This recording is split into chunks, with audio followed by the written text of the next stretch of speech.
Bonjour les amis, bonjour la famille, bonjour public. J'aimerais parler travail, entreprise, capitalisme.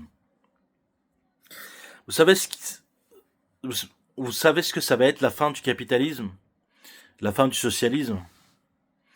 Ça va être les salaires bas. Le fait que les salariés créent de la richesse. Par exemple, moi je travaille dans une entreprise.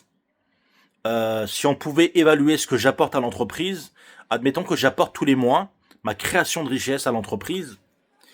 Euh, Ce que j'apporte en termes de marge à l'entreprise est de 10 000 ou 20 000 euros. Mais que, au début, quand j'ai commencé mon travail, j'ai négocié mon salaire par rapport au marché de l'emploi. J'ai négocié mon salaire à 2 500 euros, voire 3 500 euros. Donc je serais payé 3 500 euros, mais je vais apporter à l'entreprise, en termes de marge, en termes de valeur ajoutée, 10 000, voire 20 000 euros, voire 30 000 euros, voire 50 000 euros. Voilà. Mais rien n'est là pour mesurer ce 20 000, ce 10 000, ce 30 000. La seule chose qu'on mesure, c'est sur le bulletin de paye le salaire. Le salaire sur lequel on s'est mis d'accord par rapport à ses fonctions, par rapport à ses responsabilités. Mais voilà. Vous voyez ce que je veux dire? C'est que le capitalisme va pas fonctionner, le socialisme ou le capitalisme, parce que le socialisme, c'est pas différent, mais on va dire le capitalisme va s'effondrer parce que, malheureusement, tant que au bout d'un moment, soit le capitalisme va se dire, moi, je vais rémunérer à sa juste valeur vraiment la création de richesse de mes salariés, je vais en tenir compte, je vais mettre en place des choses qui vont permettre de mesurer effectivement cette création de richesse de mes salariés. Si elle est de 20 000, je vais le payer 20 000. Si elle est de 50 000, je vais le payer 50 000 par mois. Je vais pas créer une forme de chantage, dire voilà, ben nous au début, on a fait notre entretien, on s'est mis d'accord à 3005. Moi, j'en ai rien à faire que tu m'apportes 20 000, 30 000, voire 50 000. Au moment, si vous engagez cette discussion avec le patron, il va vous dire, ça, c'est mon entreprise, il va vous dire. C'est moi qui ai créé l'entreprise. Donc, c'est moi qui m'approprie cette différence entre ce salaire de 2005 ou de 3005 et cette création de richesse que vous m'apportez. C'est 50 000 que vous m'apportez. C'est moi qui vais me l'approprier, parce que je suis le propriétaire de cette entreprise. Or, c'est quelque chose de complètement injuste. C'est pire que de l'esclavage. Même les esclaves, ils n'étaient pas traités comme ça. Même les esclaves, ils n'étaient pas traités comme ça, honnêtement. Et c'est pour ça que soit le capitalisme va rémunérer à sa juste valeur les salariés, le système libéral, les sociétés occidentales, on va dire, plutôt occidentales, et mondiale. Toutes les économies, on va dire. On va plutôt dire toutes les économies. On va pas dire socialisme ou capitalisme. Soit l'économie va rémunérer à sa juste valeur la création de richesse en la mesurant avec des outils qui permettent de la mesurer. Des économistes vont développer ces outils. Des sociologues vont développer ces outils. Et on pourra attribuer à chaque être humain sa création de richesse réelle, aussi bien dans la société que dans l'économie, ou soit le système va être exactement comme il est actuellement, c'est-à-dire avec des crises, sans arrêt des crises qui n'en finissent pas, des entreprises qui arrivent à peine à joindre les deux bouts, parce que les salariés ne sont pas bêtes. Un salarié qui n'est pas rémunéré à la hauteur de sa création de richesse va être un salarié non productif, va être un salarié non réellement impliqué, va être un salarié qui aura une double face, qui sera faux cul, qui sera malade, qui sera victime de burn-out, qui sera victime d'absence, qui sera, comme je l'ai dit, non productif, qui agira pas réellement dans l'intérêt de l'entité, de l'organisation, de l'entreprise. Et ça, 90% de la société, 90% des salariés n'agissent réellement pas dans l'intérêt de leur entreprise. Et c'est pour ça que les entreprises se portent mal.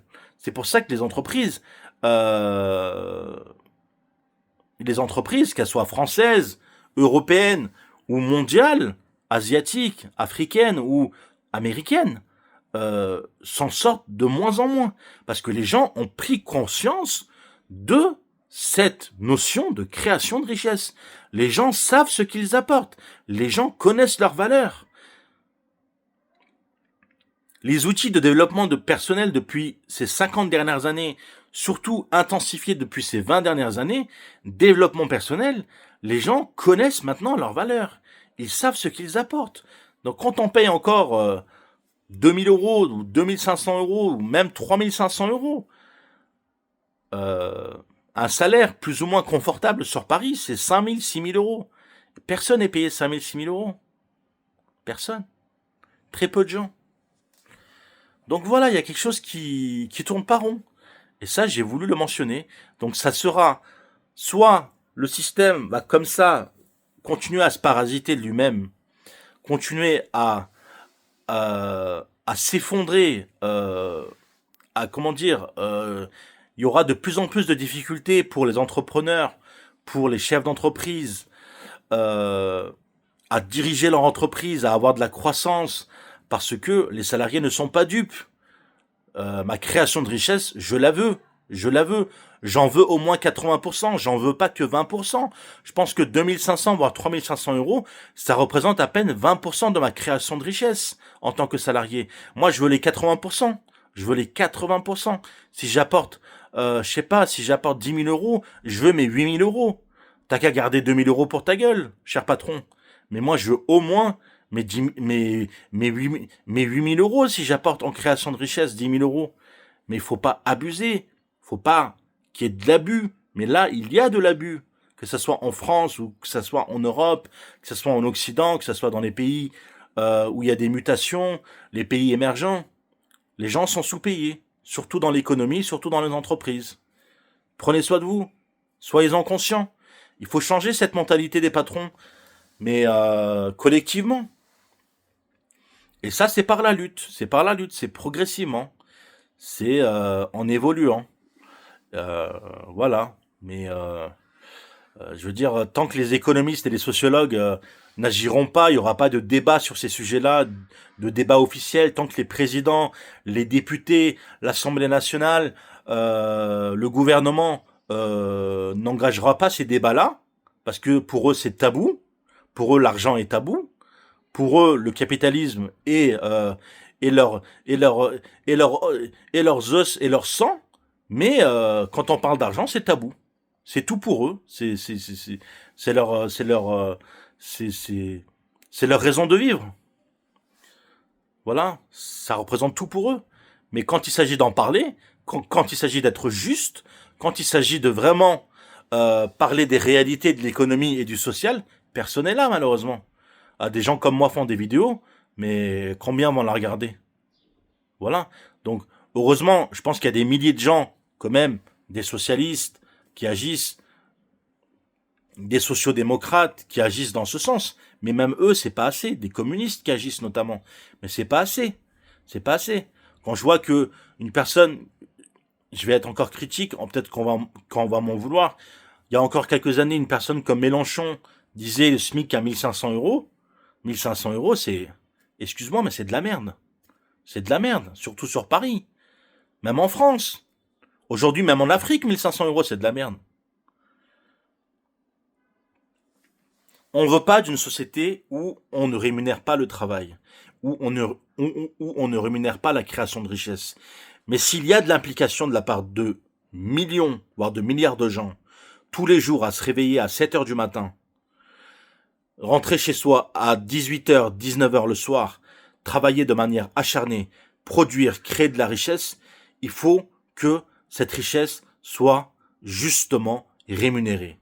Je dis pas qu'il faut payer les gens qui sont là à ne rien faire, même s'il n'y a pas de gens qui sont là à ne rien faire, même ceux, euh, même ceux qui sont dans le social et dans l'économique, chacun a une infime partie de création de richesse. Chacun a une infime partie de participation à l'économie et au social. Et il faut pouvoir évoluer avec des indicateurs qui permettent d'évoluer la création de richesse de tout le monde. C'est d'autant plus facile dans les entreprises, dans les économies et dans le social. Prenez soin de vous et je vous embrasse chaleureusement.